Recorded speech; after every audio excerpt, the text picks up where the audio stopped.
I've talked to a few people in the audience, and there were a few people who are trying to move from 1 to 4s into commercial properties. Does that apply to anyone else in this room? Okay, a couple of you.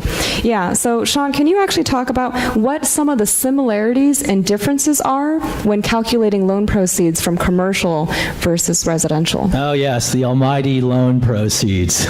When it comes to calculating loan proceeds, we really look at net operating income.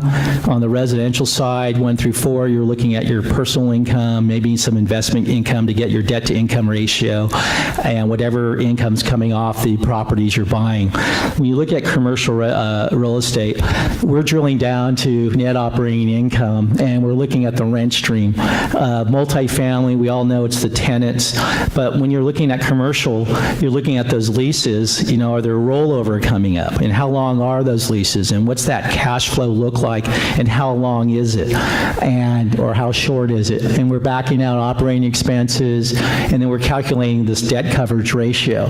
And what's important is when you're looking at those commercial real estate properties and multifamilies, really digging into the numbers and those operating statements and trying to validate, hey, are those actually the real numbers, and are they there, and what's there? Because the lender's going to take his own formula, and every lender, here's where they're different to something else. They all have their own underwriting requirements and how they underwrite NOI. And it's really important to understand that, because they'll look at reserves, for instance, at the end they'll allocate so much per foot if it's commercial, office, retail, and if it's an apartment building, so much per door or per unit. And whether they pull that out in their underwriting or not depends on the condition of the building. And for our beginners, could you define underwriting? Yes. When we say underwriting, it's looking at when the lender is going to issue you, I think in residential you guys call it a pre-qual letter, we call it a term sheet or expression of interest. They're going to tell you what they're going to offer you in the form of a loan amount, and so they're going to pre-underwrite this thing, and they're going to scrub the numbers based off what you give them.